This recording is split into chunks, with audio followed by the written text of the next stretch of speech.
Bonjour, je m'appelle Taylor Hawkins. J'ai 35 ans et aujourd'hui, je veux vous raconter l'histoire de ma vie. Un parcours semé de blessures, de joies éphémères et de peines profondément gravées dans mon cœur. Je suis assise ici dans une petite maison en bois sur une colline à San Diego, là où mon père a été mis en terre, regardant l'océan Pacifique, scintillant sous le coucher du soleil. Le vent souffle, porteur de l'odeur du sel marin et de souvenirs. Souvenirs d'une enfance inachevée, d'un père qui m'a appris à me relever et de cicatrices que le temps n'a jamais pu effacer. Laissez-moi commencer par le début, par les jours où j'étais un garçon de 5 ans. Quand tout dans mon petit monde a commencé à s'écrouler.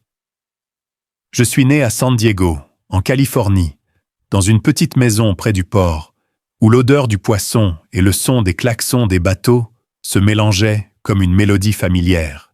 Mon père, Thomas Hawkins, était un homme grand, à la voix chaude et profonde, mais ses yeux portaient toujours une tristesse indescriptible. Il travaillait au port à charger et décharger la marchandise, ses mains calleuses et sa chemise toujours trempée de sueur. Ma mère. Je ne me souviens pas beaucoup d'elle. Je sais seulement que son nom était Elisabeth, avec des cheveux blonds dorés et un sourire que je croyais autrefois être mon univers entier. Mais ce sourire a disparu quand j'avais 5 ans. C'était un après-midi pluvieux. J'étais recroquevillé sur le sol, serrant un ours en peluche élimé que ma mère m'avait cousu, écoutant mes parents se disputer dans la pièce voisine. Les cris de ma mère, les tentatives de mon père de garder sa voix ferme, puis le bruit de la porte qui claque.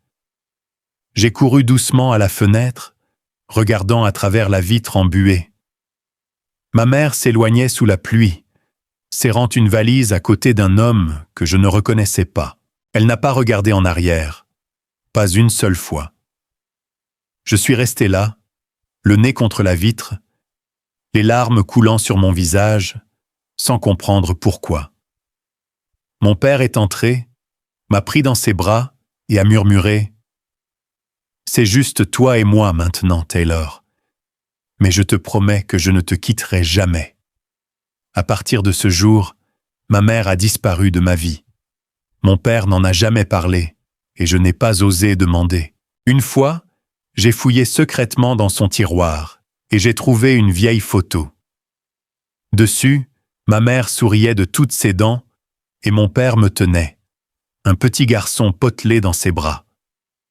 J'ai caché la photo sous mon oreiller, la regardant chaque nuit, essayant de me souvenir de la chaleur de ma mère. Mais en vieillissant, mes souvenirs d'elle se sont estompés comme un rêve qui se dissout au réveil. Mon père, bien que le cœur brisé, n'a pas laissé le chagrin le vaincre. C'était un homme résilient, croyant toujours que peu importe la rudesse de la vie, il y avait un moyen de s'en sortir. Après le départ de ma mère, il a quitté son emploi au port et a commencé à faire des petits boulots, réparer des voitures, livrer des marchandises, même vendre dans la rue. Il m'emmenait partout, des rues poussiéreuses de San Diego au port lointain. Je me souviens des soirées où nous nous asseyions à l'arrière de son vieux pick-up, mangeant des sandwichs aux poissons frits et regardant le coucher du soleil.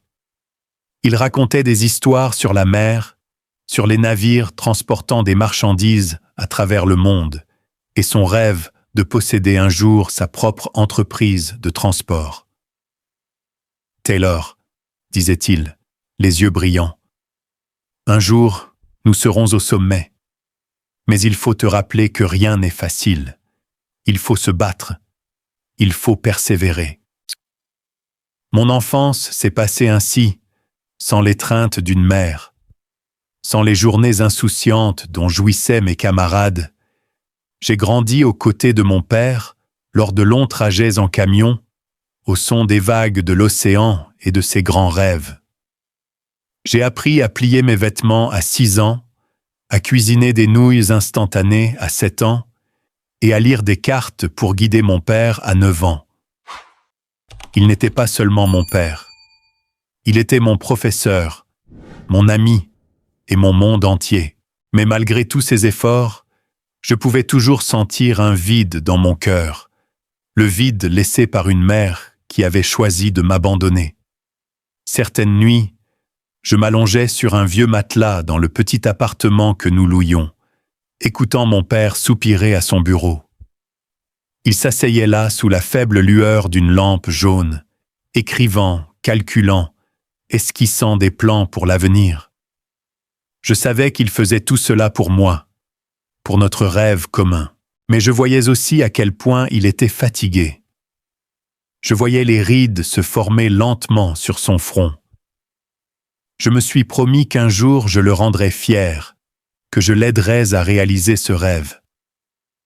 Quand j'avais 8 ans, mon père a lancé sa première entreprise, une petite société spécialisée dans le transport de marchandises sur courte distance. Il l'a appelée Pacific Wave Shipping, un nom inspiré par les vagues de l'océan Pacifique qu'il aimait. L'entreprise n'avait qu'un seul camion déglingué et une poignée de petits clients, mais mon père travaillait comme si c'était toute sa vie. Je m'asseyais souvent dans son petit bureau, un espace loué à bas prix en banlieue, le regardant passer des appels, négocier et signer des contrats. Chaque fois qu'il souriait, je savais que c'était un pas en avant. « Tu vois ça, Taylor ?» disait-il en me caressant les cheveux. « Chaque contrat est une brique. Je construis une maison pour nous. » Mais la vie n'était pas que des rêves. Je me souviens encore des jours difficiles où mon père devait emprunter de l'argent pour payer ses ouvriers, quand le camion tombait en panne au milieu de la route et qu'il le réparait sous une pluie battante. Une fois, un client majeur a annulé un contrat et j'ai vu mon père assis à table, la tête entre les mains, perdu dans ses pensées. J'ai calmement préparé une tasse de café, quelque chose que j'avais appris d'un voisin, et l'ai posé devant lui. Il m'a regardé et a fait un faible sourire. « Fils, tu es la raison pour laquelle je n'abandonne pas. » Au fil de ces années, j'ai appris de mon père non seulement la persévérance, mais aussi le respect de soi. Il ne mendiait jamais, ne se courbait jamais devant l'adversité. Il m'a appris que peu importe à quel point la vie était cruelle, il fallait garder la tête haute. Mais au fond, je désirais toujours une famille complète. J'imaginais des dîners de famille où tout le monde serait réuni. Une mère qui me serrerait dans ses bras et me dirait qu'elle m'aimait. Ces rêves, je les gardais cachés, n'osant pas les partager avec mon père, sachant qu'il avait déjà fait tout ce qu'il pouvait. Quand j'avais 12 ans, Pacific Wave Shipping a commencé à devenir rentable. Mon père a acheté une petite maison dans la banlieue de San Diego. Pas luxueuse, mais suffisante pour que nous ayons une vraie maison. J'avais ma propre chambre, un nouveau lit, et pour la première fois de ma vie, j'avais l'impression que les choses allaient peut-être bien. Mon père a commencé à embaucher plus d'employés, à acheter plus de camions, et l'entreprise a lentement grandi. Il disait souvent « Taylor, ce n'est que le début. Un jour, tu verras ce que nous pouvons faire. » Mais juste au moment où je pensais que les choses s'amélioraient, la vie a pris un autre tournant. Un soir, mon père est rentré à la maison avec un sourire étrange. Il m'a appelé dans le salon, disant qu'il avait quelque chose d'important à partager. « Taylor, » a-t-il commencé, la voix hésitante. « Je me remarie. » Je suis resté figé, comme si mon cœur avait été serré à la gorge. Se remarier? Je n'y avais jamais pensé. Dans mon esprit, notre famille n'était que nous deux, et je n'étais pas prêt à partager mon père avec quelqu'un d'autre. Mais en regardant dans ses yeux, j'ai vu un bonheur que je n'avais pas vu depuis le départ de ma mère. J'ai hoché la tête, forçant un sourire.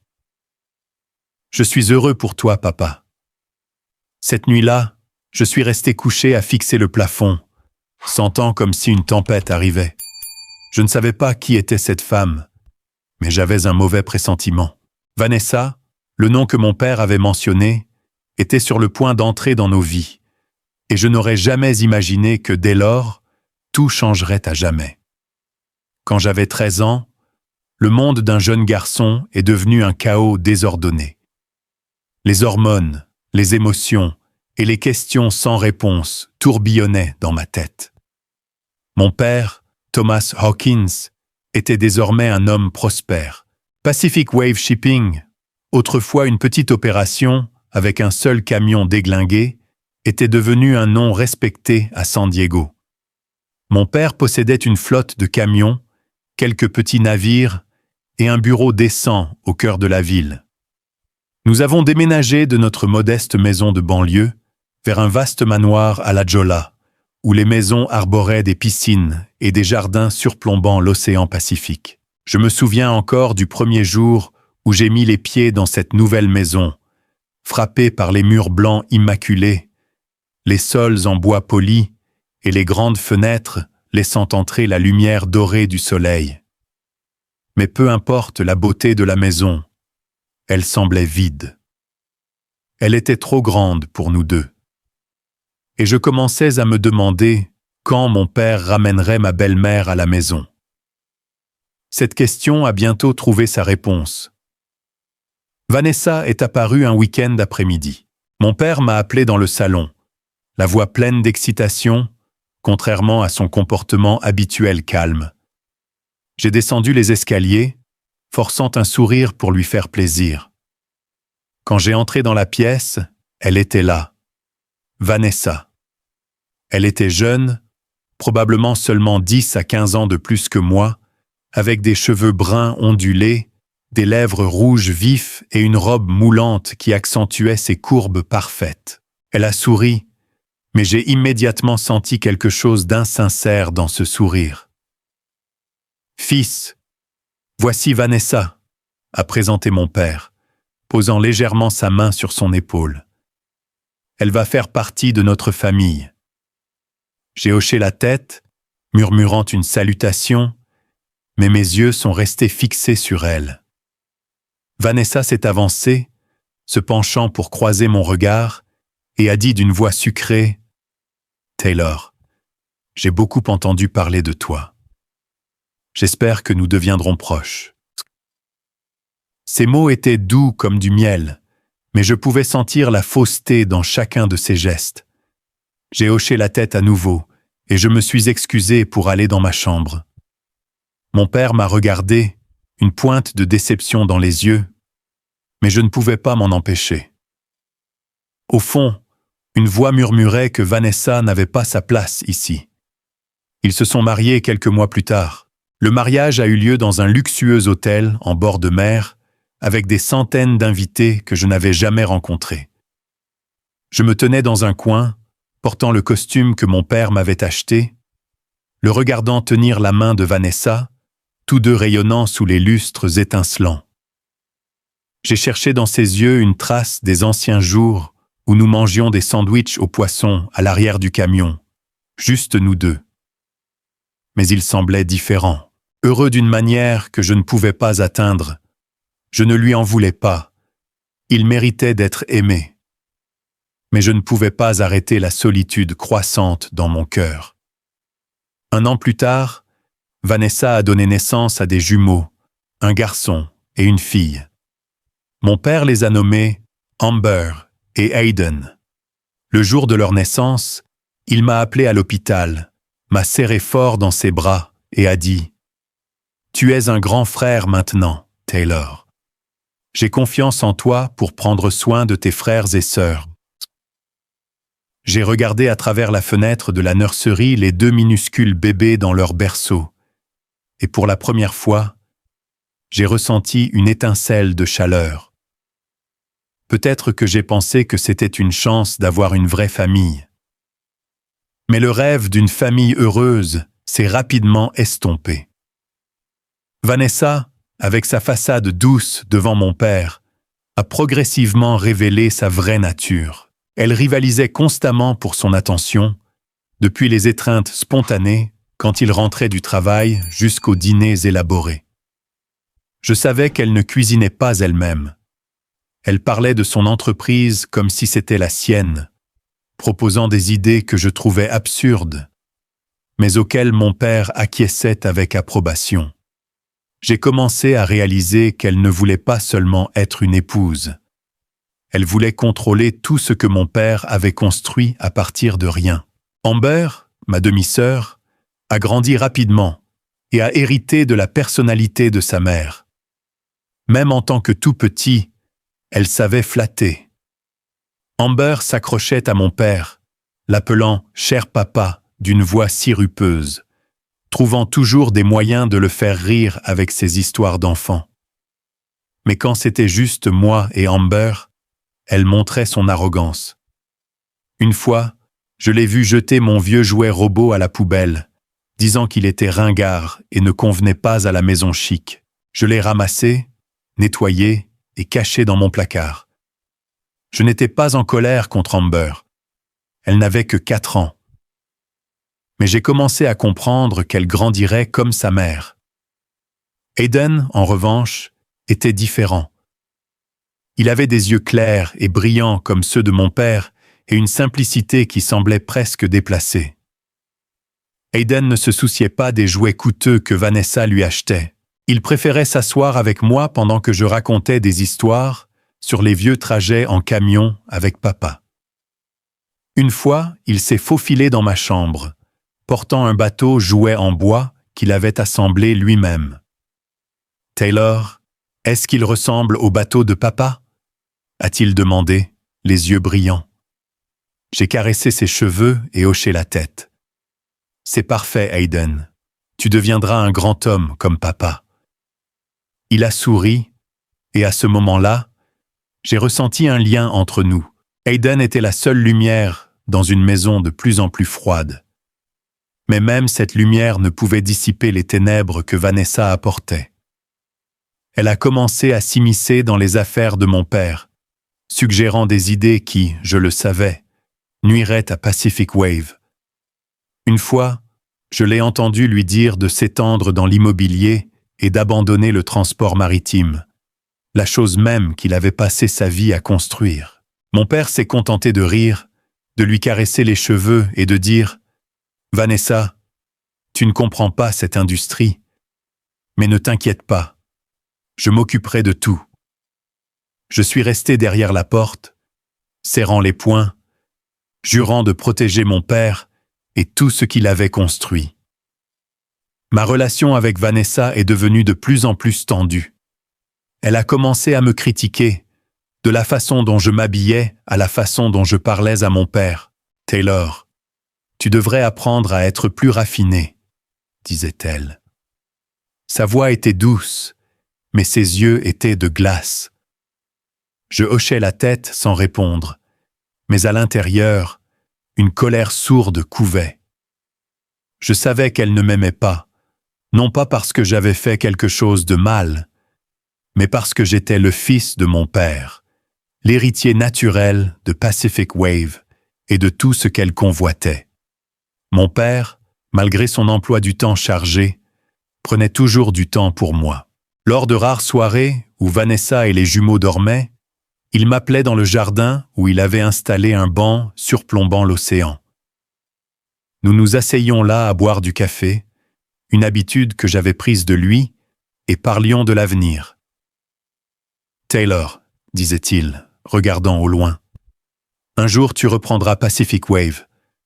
Je sais que tu feras mieux que moi jamais. » Je le regardais, le cœur gonflé de fierté, mais alourdi par l'inquiétude. Je voulais lui parler de Vanessa, de mon malaise, mais je ne voulais pas briser son bonheur. J'ai juste hoché la tête, me promettant de ne jamais laisser personne lui faire de mal. Ces années-là, j'ai vécu dans une maison pleine de confort, mais manquant de la chaleur familiale. Vanessa et Amber étaient des épines dans mon pied, tandis qu'Aiden était la seule raison pour laquelle je n'avais pas perdu espoir d'une vraie famille. Mais au fond, Je savais que la tempête que j'avais ressentie la nuit où mon père m'avait parlé de Vanessa approchait. Je ne m'attendais tout simplement pas à ce qu'elle emporte tout, laissant des blessures que le temps ne pourrait jamais guérir. Quand j'avais 18 ans, j'ai décidé de quitter la maison de la Jolla, de quitter San Diego, de quitter cette cage dorée que Vanessa avait transformée en champ de bataille silencieux. Je ne supportais plus ses regards froids et perçants, ses mots doux calculés, ni la façon dont Amber mimait sa mère, me regardant comme si j'étais un étranger dans ma propre maison paternelle. Seul Hayden, le garçon de 5 ans au sourire pur, me faisait hésiter chaque fois que je pensais à partir, sans regarder en arrière. Mais je savais que si je restais, je serais entraîné dans un vortex de tromperie et de cupidité. J'avais besoin de partir pour me trouver, pour prouver que je pouvais me tenir debout tout seul, sans dépendre de l'ombre imposante de mon père. J'ai postulé à l'université de Stanford, à des centaines de kilomètres de San Diego. Le jour où j'ai reçu ma lettre d'acceptation, j'ai couru dans le jardin où mon père et moi avions l'habitude de nous asseoir à boire du café et à regarder l'océan. Il était là sur le banc familier, les yeux empreints de tristesse, mais s'éclairant en me voyant. « Fils, je savais que tu y arriverais, » dit-il en posant une main sur mon épaule. « Mais promets-moi, où que tu ailles, tu reviendras. Pacific Wave est à toi, Taylor. » J'ai hoché la tête, retenant l'émotion, n'osant pas lui dire que j'avais peur de revenir pour retrouver Vanessa dans ses complots. Le jour de mon départ, Hayden a couru après moi jusqu'à la grille. Il m'a serré fort dans ses bras, les yeux rouges et larmoyants. « Taylor, tu viendras me rendre visite ?» a-t-il demandé, la voix tremblante. Je me suis agenouillé, lui ai caressé les cheveux et lui ai glissé dans la main une petite maquette de bateau en bois que j'avais faite. Une réplique miniature des navires de Pacific Wave. « Je promets, Hayden. Garde ceci pour te souvenir que je suis toujours avec toi. » Il a hoché la tête, serrant fort le cadeau, et je suis monté dans la voiture, me forçant à ne pas regarder en arrière pour que les larmes ne coulent pas. Stanford était un monde différent. Les vastes amphithéâtres, les professeurs passionnés et les étudiants talentueux du monde entier me faisaient me sentir petit, mais aussi plein d'ambition. J'ai choisi d'étudier l'administration des affaires, non seulement pour perpétuer l'héritage de mon père, mais aussi pour comprendre comment gérer une entreprise, comment protéger un empire comme Pacific Wave de la cupidité, tant interne qu'externe. Je me suis plongé dans mes études, travaillant à temps partiel et rejoignant des clubs d'entrepreneuriat. Les nuits blanches à la bibliothèque, les débats animés avec mes amis et les échecs dans les projets de groupe m'ont formé. Je n'étais plus le garçon qui suivait simplement son père dans les trajets en camion. Je devenais un homme avec mes propres rêves et ambitions. Mais même loin, je ne pouvais pas complètement couper les liens avec ma famille. J'appelais mon père chaque semaine, l'écoutant parler de Pacific Wave, de nouveaux contrats, de nouveaux navires, et d'Hayden, qui grandissait avec un amour pour la mer comme son père. Il mentionnait rarement Vanessa ou Amber, et je ne demandais pas. Une fois, Hayden m'a appelé avec enthousiasme, décrivant comment papa l'avait laissé monter à bord d'un vrai navire pendant ses vacances d'été. « Taylor, je me tenais à la proue et j'avais l'impression que le monde entier m'appartenait, » a-t-il dit. Et j'ai souri, l'imaginant là, les cheveux fouettés par la brise marine. Mais j'ai aussi entendu la solitude dans sa voix. Il a dit « Vanessa devenait plus stricte et Amber était toujours exigeante. Je veux juste être avec toi et papa, » a-t-il murmuré, et mon cœur s'est serré. Après 4 ans, j'ai obtenu mon diplôme avec mention. J'ai décidé de poursuivre un master toujours à Stanford pour approfondir mes connaissances en gestion financière et stratégie d'entreprise. Pendant ces années, j'ai vécu dans un petit appartement, survivant grâce à des bourses et des revenus de mes petits boulots. Je n'ai pas demandé un centime à mon père, non pas par fierté, mais parce que je voulais prouver que je pouvais me débrouiller tout seul. Pourtant, chaque fois que je recevais une lettre de lui, des notes manuscrites envoyées par la poste, mon cœur se réchauffait. Il écrivait sur Pacific Wave ses plans d'expansion et terminait toujours par la même phrase. « Je suis fier de toi, Taylor. N'oublie pas le chemin du retour. » À 26 ans, après avoir terminé mon master, j'ai décidé de retourner à San Diego. Pas parce que la maison de la Jolla me manquait, mais parce que mon père me manquait, Hayden me manquait, et j'ai senti qu'il était temps de faire face à ce que je fuyais. Pacific Wave était désormais une entreprise majeure, avec des dizaines de navires, des centaines d'employés et des bureaux à Los Angeles et à Seattle.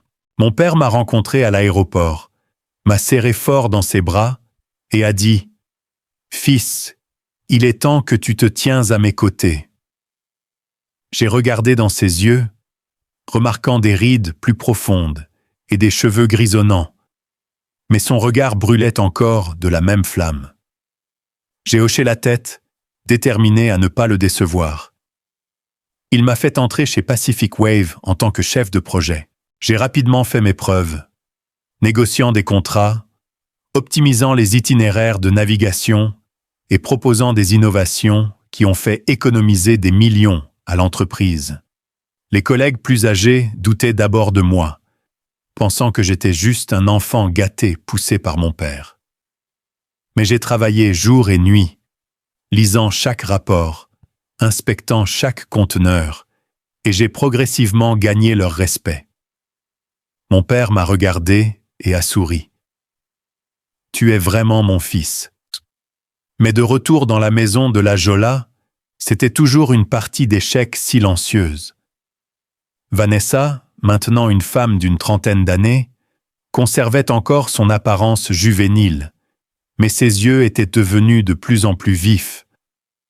Elle m'a salué avec des mots doux, mais j'ai pu voir la tension dans son sourire. Amber, maintenant 14 ans, était devenue une adolescente délurée, toujours vêtue de vêtements coûteux et parlant de luxe. Elle me regardait avec un mélange d'envie et de dédain, comme si j'étais une menace à sa place dans la famille. Amber ne m'importait pas, mais Vanessa était différente. Elle a commencé à se présenter à l'entreprise, à assister aux réunions en tant que consultante pour mon père, bien que je savais qu'elle ne comprenait rien au transport maritime. Chaque fois qu'elle donnait son avis, je devais me retenir de la rabrouer immédiatement. Hayden, également 14 ans maintenant, était mon seul réconfort. Il est resté sans prétention, toujours impatient de courir dans le jardin pour entendre mes histoires sur Stanford ou les navires de Pacific Wave. Une fois, il m'a montré un dessin qu'il avait fait, un navire sur l'océan avec mon père et moi debout à la proue. « Je veux travailler avec toi et papa un jour », a-t-il dit, et je l'ai serré dans mes bras, mon cœur gonflé d'amour, mais teinté d'inquiétude. Je savais que Vanessa et Amber voyaient Hayden comme un pion dans leur plan, et j'avais peur qu'il soit blessé. Ma relation avec Vanessa est devenue de plus en plus tendue. Elle a commencé à suggérer à mon père que je devrais me reposer après mes années d'études intenses, que je n'étais pas prêt pour des rôles majeurs dans l'entreprise. Je l'ai entendu par un collègue et ma colère a éclaté. J'ai confronté mon père, disant sans détour « Papa, je n'ai pas besoin que Vanessa se mêle de mon travail. » Il m'a regardé. « Taylor, elle veut juste ce qu'il y a de mieux pour la famille. Essayez de vous entendre. » Ces mots m'ont blessé. Je savais qu'il aimait Vanessa, mais je savais aussi qu'elle le manipulait pas à pas. À cette époque, je vivais avec deux objectifs: protéger l'héritage de mon père et protéger Hayden. Je savais que la route serait longue, que Vanessa et Amber n'arrêteraient pas. Mais je ne m'attendais pas à ce que, quelques années plus tard, tout s'écroule de la manière la plus cruelle possible. Les 2 années suivantes se sont écoulées et à 28 ans, j'ai vu Pacific Wave Shipping s'envoler vers de nouveaux sommets. De la petite entreprise que mon père, Thomas Hawkins, avait lancée avec un seul camion déglingué. Nous avions maintenant des dizaines de navires, des bureaux à Los Angeles, Seattle et une nouvelle succursale à Houston. J'ai travaillé sans relâche, non seulement pour prouver ma valeur, mais aussi pour tenir ma promesse à mon père, pour porter Pacific Wave aux hauteurs dont il avait rêvé. Mais à chaque pas en avant, je sentais l'ombre de Vanessa et Amber, silencieuses mais calculatrices, s'infiltrer dans chaque recoin de ma vie. Vanessa était désormais une présence fréquente à l'entreprise, toujours avec un sourire radieux et des robes coûteuses. Elle se disait conseillère de mon père, bien que je savais qu'elle n'avait aucune compréhension du transport maritime ou de la logistique.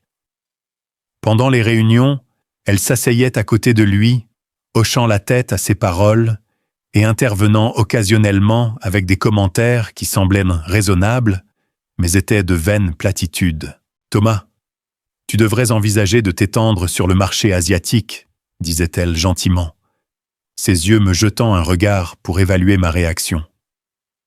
Je restais silencieux, prenant des notes, mais à l'intérieur, une colère sourde couvait. Mon père, comme d'habitude, souriait et hochait la tête. « Merci Vanessa, j'y penserai. » Je savais qu'il ne l'écoutait pas vraiment, mais sa présence dans l'entreprise me dérangeait. C'était un rappel constant qu'elle ne voulait pas seulement jouer le rôle d'une belle épouse. Elle voulait une part du pouvoir de Pacific Wave. Amber, maintenant 16 ans, montrait ses vraies couleurs. Elle était devenue une adolescente délurée, exhibant les cadeaux luxueux que Vanessa lui prodiguait. Sacs de créateurs, chaussures coûteuses et vacances à Hawaï ou aux Maldives. Amber venait à l'entreprise, non pas pour apprendre, mais pour se montrer. Une fois, elle s'est promenée dans mon bureau dans une robe scintillante et a dit avec suffisance « Taylor, je pense que je travaillerai ici après mon diplôme. C'est une entreprise familiale après tout, n'est-ce pas ?» Je l'ai regardée, gardant mon calme, et j'ai répondu « Amber, si tu veux travailler ici, tu devras apprendre et faire tes preuves comme tout le monde. » Elle a souri et s'en est allée, mais ses yeux disaient tout. Elle ne me voyait pas comme un frère, mais comme un rival. Hayden, en revanche, est resté la lumière de ma vie. À 16 ans, il était grand, avec un sourire simple et des yeux clairs comme ceux de notre père. Il se souciait peu de l'extravagance dont Vanessa et Amber se délectaient. Il préférait passer du temps sur les quais à écouter les marins raconter des histoires de voyages en mer ou à s'asseoir avec moi au bureau en demandant comment gérer un navire. « Taylor, je veux être capitaine de navire un jour comme papa, » a-t-il dit, les yeux brillants. J'ai souri, lui caressant les cheveux. « Tu y arriveras, Hayden. Mais étudie bien d'abord. » Je savais qu'Hayden avait les qualités de notre père. Persévérance, passion et un cœur sincère. J'ai juré de le protéger, d'empêcher Vanessa et Amber de lui faire du mal. Mais j'ai commencé à remarquer les complots discrets de Vanessa. J'ai prêté plus d'attention à ses actions. Elle rencontrait fréquemment des avocats que mon père ne connaissait pas. Elle mentionnait aussi sans cesse qu'il devrait réorganiser ses actifs pour sécuriser un avenir pour Amber et Hayden. Je savais qu'elle avait peur. Peur que moi, son fils aîné, ne soit favorisé. Et elle ne se trompait pas. Un soir, alors que nous étions seuls tous les deux dans le jardin sous le clair de lune argentée, contemplant l'océan, mon père m'a pris la main, la voix basse et sérieuse. « Taylor, j'y ai beaucoup réfléchi. Pacific Wave, Tout ce que j'ai construit sera à toi. Je te fais confiance pour le diviser équitablement, non seulement pour Hayden, mais aussi pour Amber et Vanessa. Je crois en ton cœur et en ton esprit. Tu prendras de meilleures décisions que je ne pourrais jamais le faire. Je l'ai regardé, submergé, ne sachant que dire. Sa promesse était un lourd fardeau, mais aussi la plus grande fierté de ma vie. J'ai hoché la tête, jurant de ne pas le décevoir. Ces années, j'ai vécu une guerre silencieuse. Vanessa et Amber étaient d'un côté avec leurs faux sourires et leurs agendas secrets. J'étais de l'autre, déterminé à protéger Pacific Wave et Hayden. Mon père, pris entre deux feux, nous aimait tous à sa manière, mais je savais qu'il ne voyait pas les ténèbres qui grandissaient au sein de son propre foyer. J'espérais seulement pouvoir tout maintenir intact avant que la tempête que j'avais toujours sentie ne frappe enfin. À 34 ans, Pacific Wave Shipping était devenu une icône de l'industrie maritime.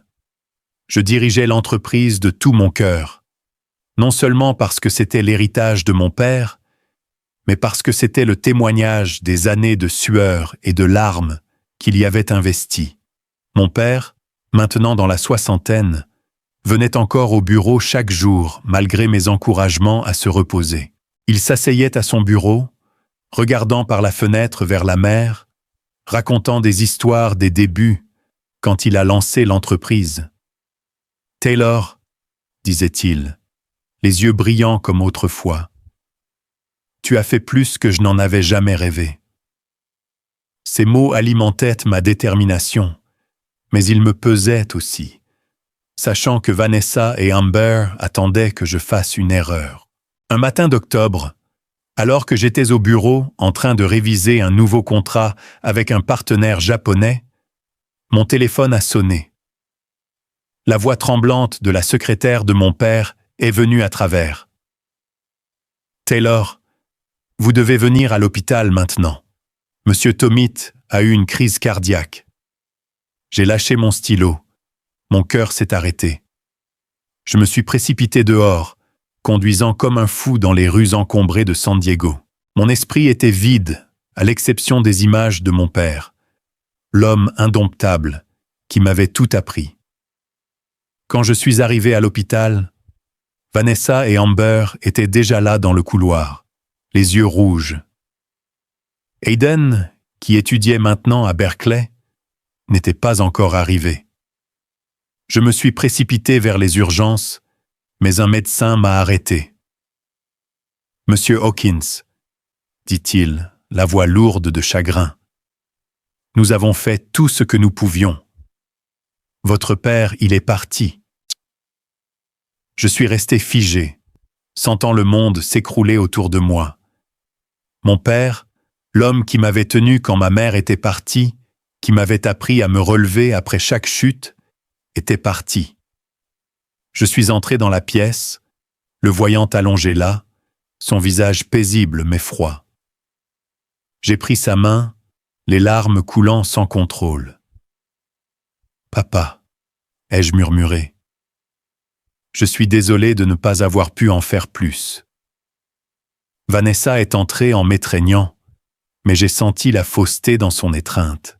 Amber se tenait derrière, sanglotant, mais ses yeux me jetaient un regard comme si elle calculait quelque chose.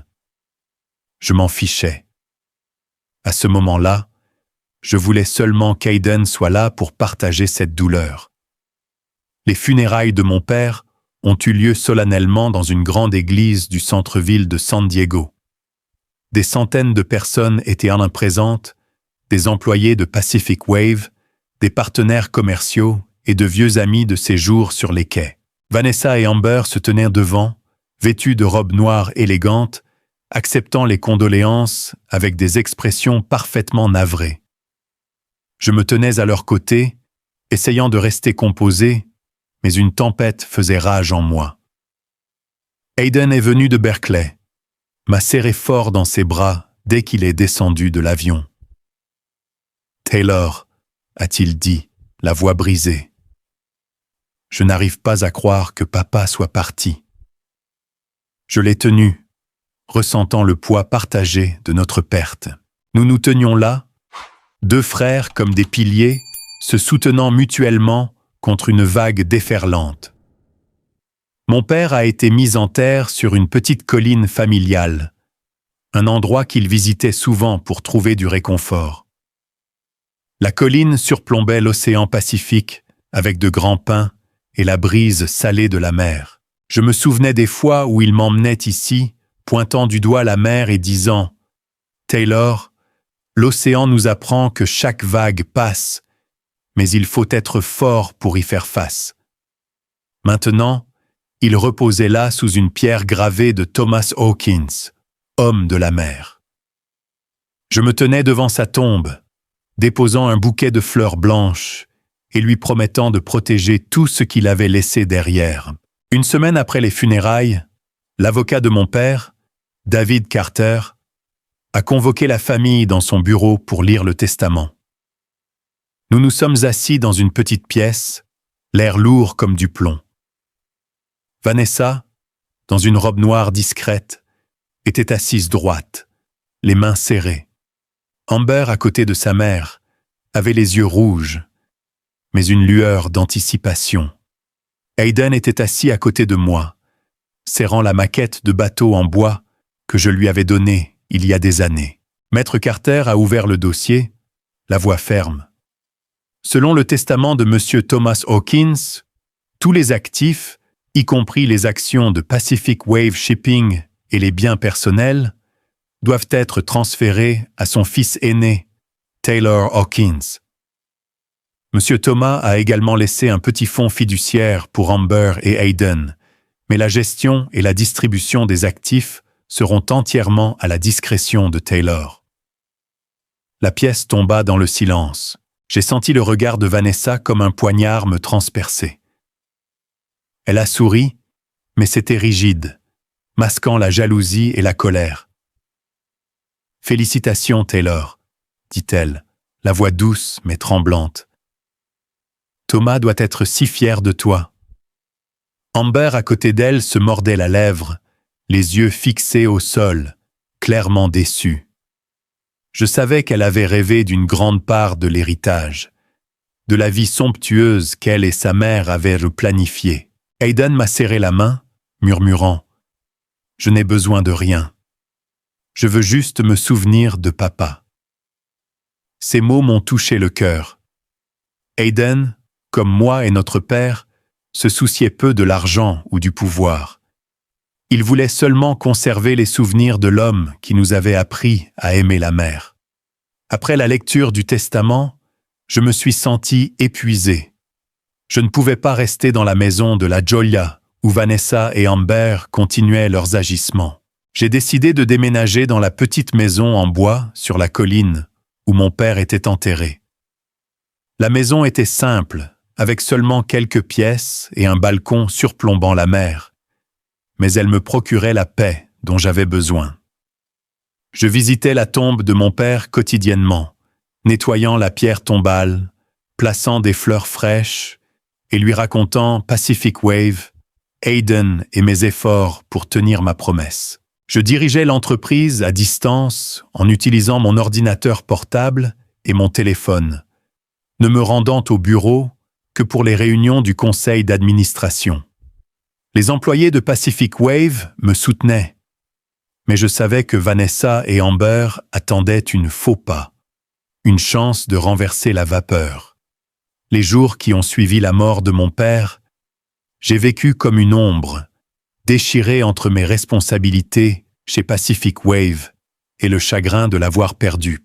La colline est devenue mon sanctuaire, où je pouvais entendre les vagues de l'océan et sentir la présence de mon père. Mais celui qui m'a empêché de m'effondrer était Hayden. Il était dans sa dernière année à Berkeley. Pourtant, malgré son emploi du temps chargé, il trouvait le temps de voler à San Diego chaque mois, apportant un bouquet de fleurs à déposer sur la tombe de notre père et des histoires à partager avec moi. Un après-midi, Hayden est arrivé à la maison en bois, portant un sac d'hamburgers du vieux dîner où notre père nous emmenait. Nous nous sommes assis sur le balcon, mangeant et regardant la mer. « Taylor, » dit Hayden, la voix basse. « Papa me manque. Il me manque les fois où il parlait des navires, de la façon dont il a construit Pacific Wave à partir de rien. » J'ai hoché la tête, une boule dans la gorge. « Il me manque aussi, Hayden. Mais il voudrait que nous continuions, que nous soyons forts. » Hayden m'a regardé, les yeux brillants mais teintés de tristesse. « Taylor, je ne veux pas te concurrencer. Je veux juste que nous soyons frères comme papa l'aurait voulu. » Ces paroles m'ont profondément ému. Je lui ai raconté les jours où papa et moi parcourions San Diego dans ce vieux pick-up.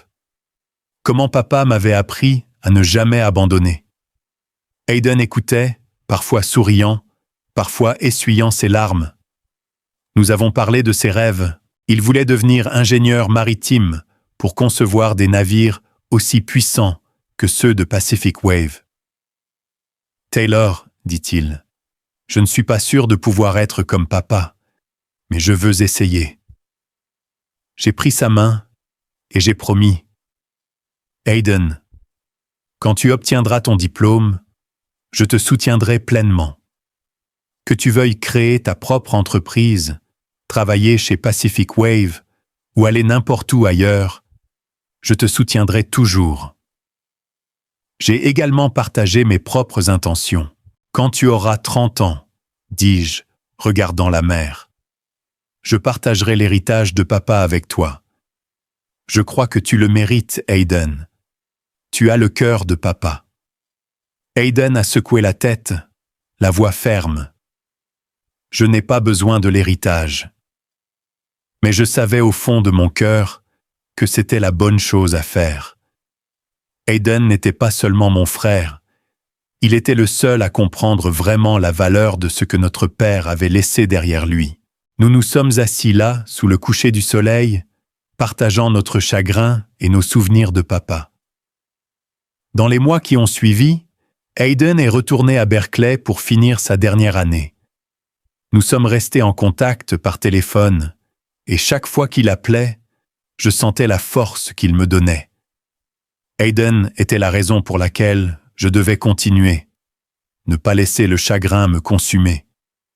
J'ai dirigé Pacific Wave depuis la maison en bois, préservant l'héritage de mon père. Mais dans mon cœur, je savais que les défis n'étaient pas terminés. Vanessa et Amber, bien que silencieuses après la lecture du testament, restaient une menace latente. Et je ne m'attendais jamais à ce que, quelques mois plus tard, une autre tragédie frappe, déchirant ce qui restait de notre famille. Les mois après la mort de mon père se sont écoulés dans un rythme tranquille. Chaque matin, je me promenais jusqu'à sa tombe, sur la colline, plaçais une fleur blanche sur la pierre et lui murmurais des nouvelles de Pacific Wave, d'Hayden et de mes efforts pour tenir ma promesse. La petite maison en bois sur la colline est devenue mon refuge, où je pouvais entendre les vagues de l'océan et sentir la paix que mon père trouvait ici autrefois. Puis est venu mon 35e anniversaire. Je n'avais pas pris l'habitude de fêter les anniversaires, surtout après le décès de mon père. Pour moi, ce n'était qu'un jour de plus, une occasion de m'asseoir sur le balcon de la maison en bois, siroter du café et regarder la mer. Mais ce matin-là, en revenant de sa tombe, j'ai trouvé un petit paquet à ma porte. Il était soigneusement emballé dans du papier argenté chatoyant, sans nom d'expéditeur. Seulement une petite carte qui disait « Joyeux anniversaire, Taylor ». J'ai froncé les sourcils, ramassant la boîte, notant son poids considérable. Un sentiment de malaise s'est installé, mais je me suis dit que ce pourrait juste être un cadeau d'un partenaire ou d'un employé de Pacific Wave. J'ai ouvert la boîte, révélant une montre Rolex, une Submariner en or blanc brillante au soleil. Elle était belle, coûteuse et complètement différente de ce que j'aurais acheté pour moi-même. Je l'ai tenue, l'admirant, mais mon cœur était lourd. J'avais déjà un objet de souvenir bien plus précieux, la vieille Seiko de mon père, une simple montre qu'il portait tout au long de ses années d'entrepreneuriat. Cette Rolex, bien que luxueuse, ne signifiait rien pour moi. Mes pensées se sont tournées vers Hayden. Il était dans sa dernière année à Berkeley, travaillant dur pour obtenir son diplôme avec mention. Un cadeau comme celui-ci pourrait être un coup de pouce pour lui, une façon de lui montrer que je croyais en son avenir. J'ai réemballé la Rolex et j'ai écrit une courte note. Hayden, ce cadeau est pour t'encourager. Je suis fier de toi, Taylor. Je l'ai envoyé par livraison express à son dortoir à Berkeley, avec une boîte de cookies de notre dîner préféré. Puis je suis retourné au travail, ne pensant plus grand-chose au cadeau. Je voulais juste qu'Hayden sache que, malgré les centaines de kilomètres qui nous séparaient, j'étais toujours là pour lui. Le lendemain, alors que j'étais assis à mon bureau dans la maison en bois, en train de réviser des rapports financiers, la sonnette a retenti. J'ai ouvert la porte, surpris de voir Vanessa et Amber debout là. Vanessa portait une robe élégante, mais son visage était tendu, dépourvu de son habituel sourire faux. Amber se tenait derrière, ses yeux scrutant la maison en bois avec dédain. « Taylor », dit Vanessa, sa voix s'efforçant de paraître amicale. « Nous voulions te rendre visite. Ça fait un moment, n'est-ce pas ?» J'ai hoché la tête, les invitant à entrer, bien que la suspicion me rongeait. Elles n'étaient pas venues ici depuis que j'avais quitté la maison de la Jola.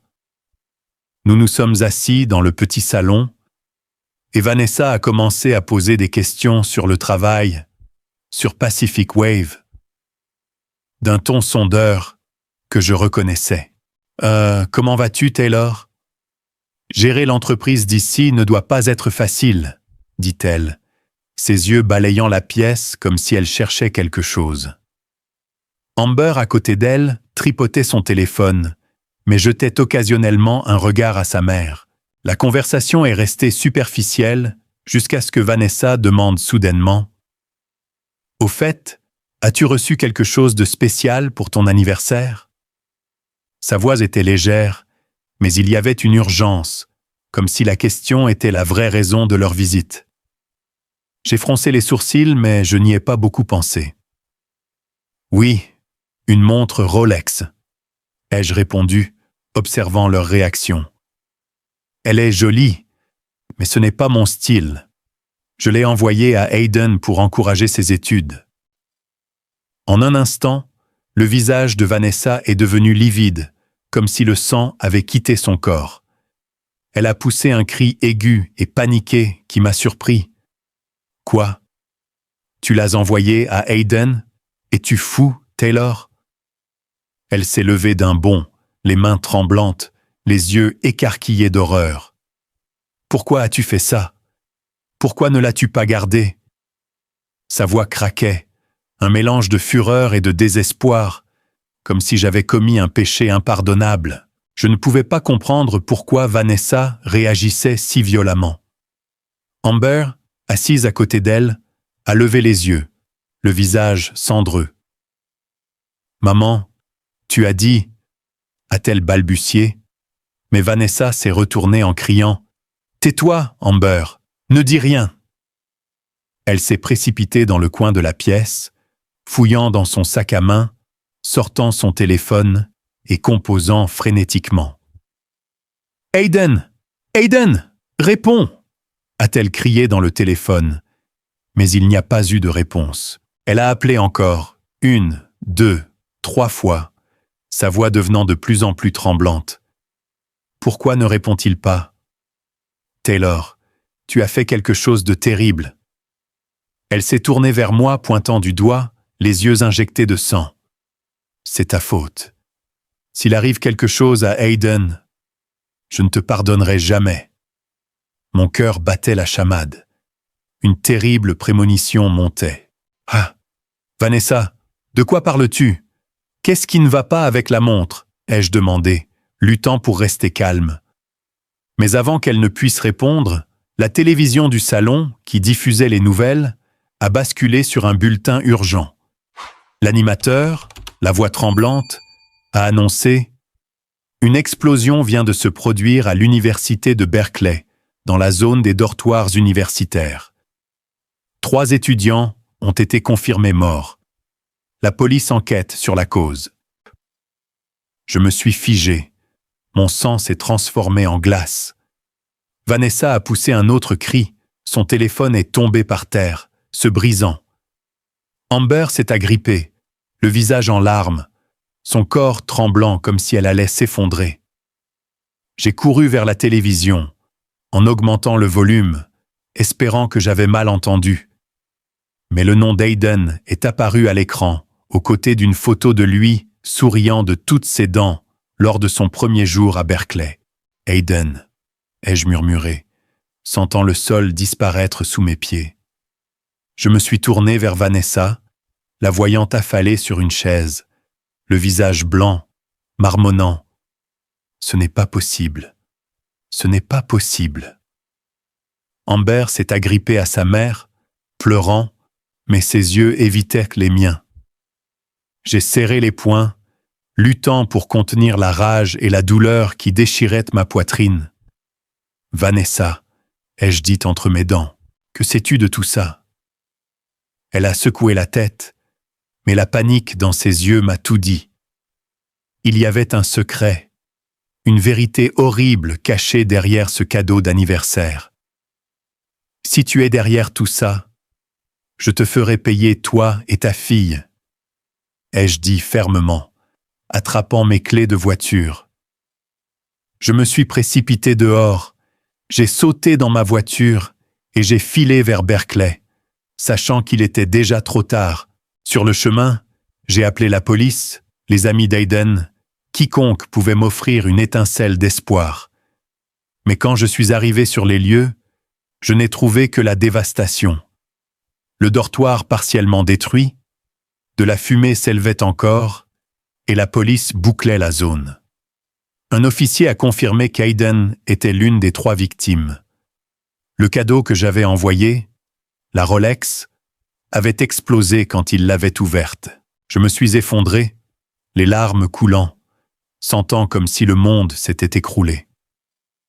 Aiden, le garçon au sourire pur, mon seul frère que j'aimais, était parti, et je ne pouvais rien faire pour le sauver. La police m'a informé que les victimes avaient été transportées à l'hôpital Alta-Bates, à environ 3 miles de là. Je me suis ressaisi et j'ai conduit jusqu'à l'hôpital, mon esprit s'emballant. J'ai appelé le meilleur ami d'Aiden, un étudiant nommé Jake, espérant qu'il savait quelque chose, n'importe quoi, pour me donner quelque chose à quoi m'accrocher. Mais Jake n'a fait que sangloter au téléphone, la voix brisée.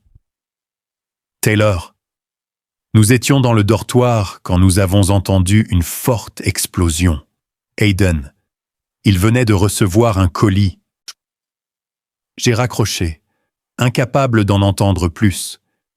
Mais l'image d'Aiden ouvrant le cadeau, son sourire radieux en voyant la Rolex, me hantait, déchirant mon cœur morceau par morceau. Quand je suis arrivé à l'hôpital, je me suis précipité dans la salle d'urgence, poussant à travers une foule de policiers et de personnel médical. Un officier m'a arrêté, me demandant qui j'étais. Après avoir appris que j'étais le frère de la victime, ils m'ont autorisé à entrer. Un médecin s'est approché, les yeux remplis de compassion. « Monsieur Hawkins, je suis tellement désolé. Il n'y avait rien de plus que nous puissions faire. » Il m'a conduit dans une pièce froide, où le corps d'Aiden gisait sous un drap blanc. J'ai soulevé le drap et mon cœur a semblé s'arrêter. Son visage, autrefois brillant d'excitation en parlant de navire, était maintenant carbonisé et défiguré, presque méconnaissable. Seul le bracelet en cuir que je lui avais donné pour son 18e anniversaire, toujours à son poignet, a confirmé que c'était Aiden, mon seul frère. Je l'ai tenu, les larmes tombant sur le drap, et j'ai murmuré « Aiden, je suis désolé. Je t'ai fait tuer.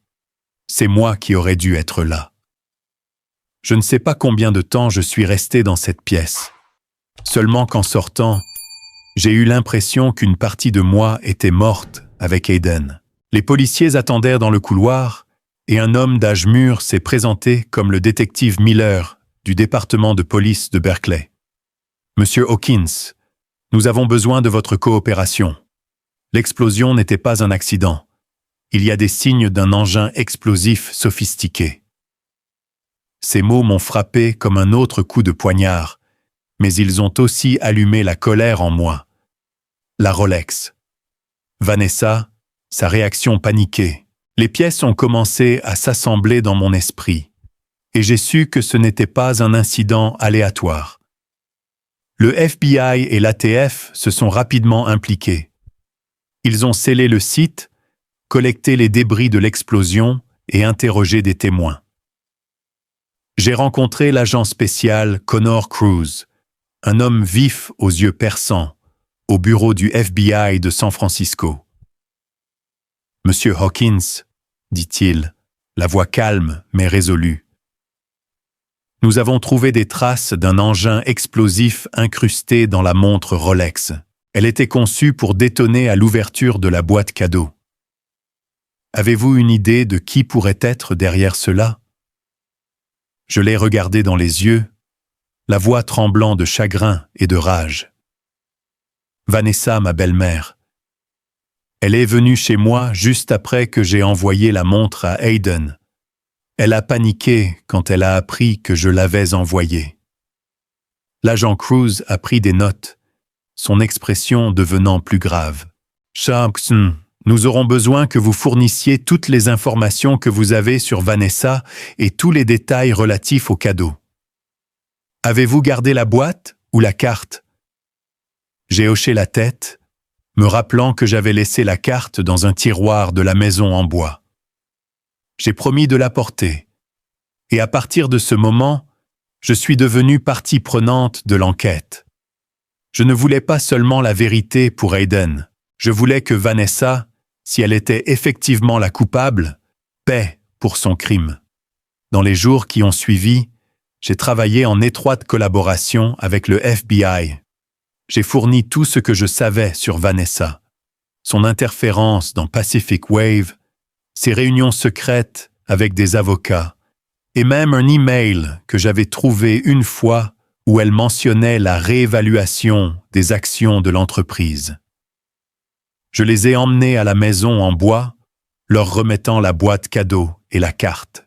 Les experts de l'ATF les ont analysés et ont confirmé que l'explosif avait été fabriqué par un professionnel à l'aide d'un type d'explosif rare, uniquement obtenable par des canaux clandestins. Ils ont retracé la Rolex et ce qu'ils ont découvert m'a glacé le sang. La montre avait été achetée via un compte anonyme sur un marché du web sombre, mais le paiement était lié à un compte bancaire associé à Vanessa. Le FBI a creusé plus profondément, découvrant qu'elle était en contact avec un courtier à Los Angeles ayant un passé de fournisseur d'explosifs aux organisations criminelles. L'agent Cruz m'a convoqué au bureau, me montrant des messages textes décryptés. Dans ceux-ci, Vanessa demandait un cadeau spécial pour résoudre le problème de l'héritage. Son motif est devenu clair. Elle voulait m'éliminer de Pacific Wave, s'assurant que l'héritage de notre père irait à Amber et Aiden. Mais parce que j'avais envoyé la montre à Aiden, son plan s'est retourné contre elle, prenant la vie de son propre fils.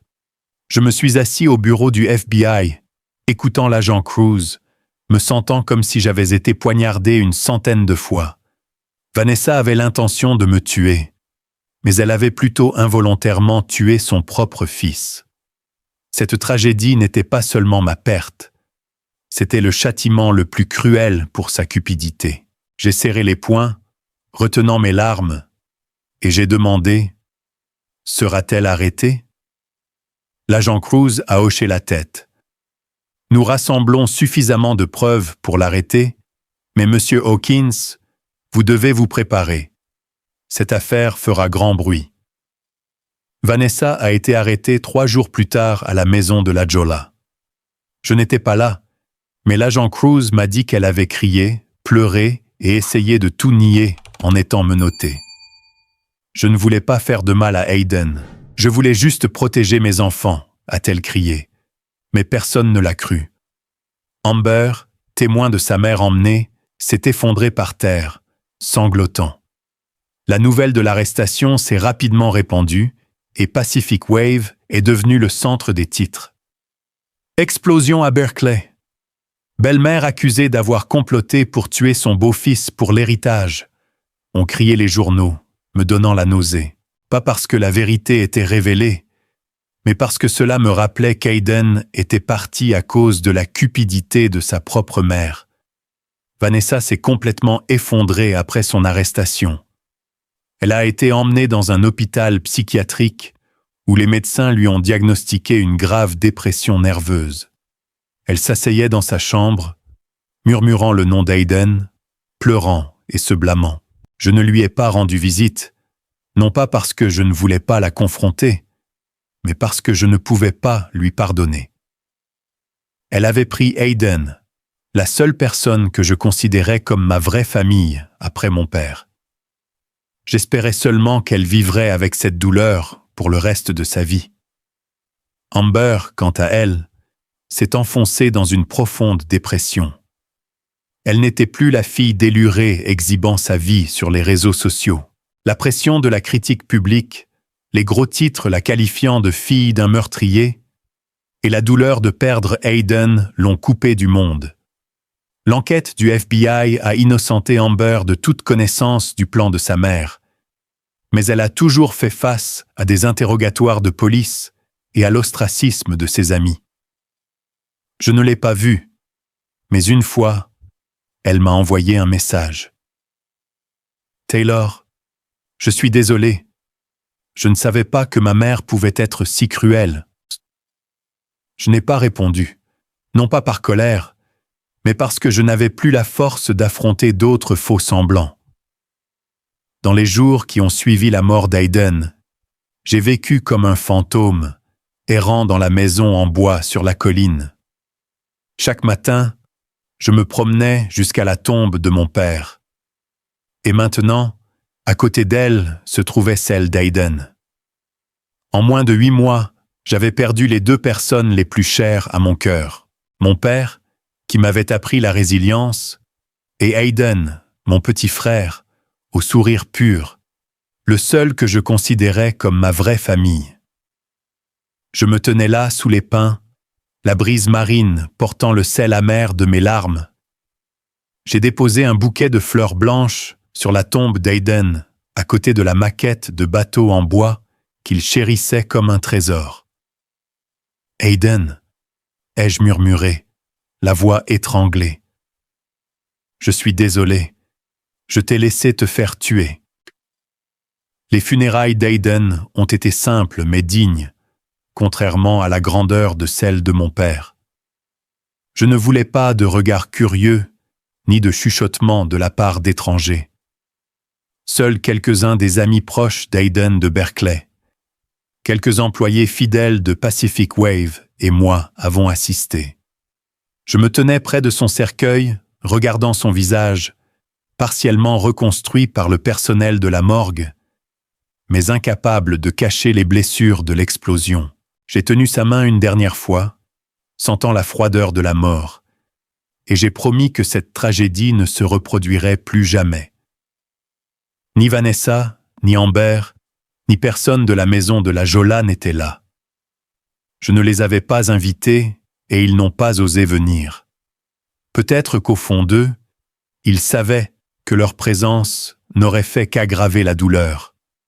J'ai choisi d'enterrer Hayden à côté de notre père, sur la colline, surplombant l'océan Pacifique. C'était l'endroit préféré de mon père, où il avait dit un jour que la mer nous apprenait à affronter ces vagues. J'ai érigé une petite pierre pour Hayden, gravée d'Hayden Hawkins, amoureux de la mer. Alors que les derniers endeuillés s'en allaient, je me suis assis là, entre les 2 tombes, contemplant l'océan. Le coucher du soleil peignait l'horizon en rouge, et j'imaginais voir les silhouettes de mon père et d'Aiden debout sur un navire, me faisant signe. J'ai pleuré, non pas par faiblesse, mais parce que je savais que je n'entendrais plus jamais leur voix. Jamais partager avec eux des rêves de mère. La vérité sur Vanessa, la Rolex et la mort d'Aiden a révélé une dure leçon. La cupidité peut tout détruire. Vanessa, dans son ambition aveugle de s'emparer de Pacific Wave, n'avait pas seulement brisé sa propre famille, mais avait pris la vie de son propre fils. J'ai pensé aux années pendant lesquelles elle et Amber s'étaient frayé un chemin dans la vie de mon père avec leurs stratagèmes, leurs faux sourires, leurs flatteries et leurs complots secrets. J'ai réalisé que sans sa cupidité, Aiden serait peut-être encore là, m'appelant chaque semaine, parlant des navires qu'il rêvait de concevoir. Mais la cupidité de Vanessa avait tout réduit en cendres, et le prix qu'elle avait payé était une perte irréparable. J'ai décidé de couper tous les liens avec Vanessa et Amber. Ce n'était pas par haine, mais parce que je ne pouvais pas vivre dans un monde régi par la tromperie et la trahison. Vanessa, maintenant dans un hôpital psychiatrique, passerait probablement le reste de sa vie hantée par la culpabilité pour la mort d'Aiden. Amber, bien que non directement impliquée, faisait face aux conséquences des actions de sa mère. Son message est resté dans mon téléphone, mais je n'ai pas répondu. Je ne savais pas si son remords était sincère ou juste une tentative de sauver sa réputation. Quoi qu'il en soit, je n'avais plus de place pour elle dans ma vie. Je suis retourné chez Pacific Wave, non pas avec le zèle que j'avais autrefois, mais avec un lourd sens du devoir. L'entreprise était l'héritage de mon père, le rêve que nous avions construit ensemble. Je me suis assis dans son ancien bureau en regardant la montre Seiko qu'il avait laissée sur le bureau. J'avais l'impression qu'il veillait encore sur moi. J'ai continué à gérer Pacific Wave, négociant de nouveaux contrats, développant la flotte et assurant que le nom de mon père, Thomas Hawkins, reste un phare dans l'industrie maritime. Mais chaque jour, en retournant à la maison en bois, je portais une blessure qui ne guérirait jamais. Chaque fois que je regardais la mer, je voyais Aiden, le garçon aux yeux brillants et aux grands rêves, et mon cœur me faisait mal. J'ai commencé à écrire un journal documentant les souvenirs de mon père et d'Aiden. Non pas pour les oublier, mais pour les garder vivants en moi. J'ai écrit sur les vieux trajets en camion avec mon père, les soirées sur le balcon avec Aiden, sa façon de rire en parlant de son rêve de devenir capitaine de navire. Je voulais que les futures générations de Pacific Wave, si jamais je leur transmettais l'entreprise, sachent qu'elle avait été construite sur l'amour et la détermination, pas sur la cupidité ou la tromperie. J'ai également créé un fonds de bourse d'études au nom d'Aiden pour les étudiants poursuivant le génie maritime. C'était ma façon de tenir ma promesse envers lui, de le soutenir même s'il n'était plus là. Mon histoire se termine dans l'écho de la tragédie, mais aussi avec une leçon que j'ai apprise à travers la perte. L'ambition aveugle peut tout détruire, mais la vraie famille, l'amour que mon père avait pour moi, le lien entre moi et Aiden, est le bien le plus précieux. Je me tenais sur la colline entre leurs tombes et leur ai dit « Je continuerai pour vous deux. Je ne laisserai pas la cupidité gagner. » La brise marine portait le son des vagues, comme si mon père et Aiden me répondaient. Et je savais que, quelle que soit la grandeur de la douleur, je n'abandonnerai jamais.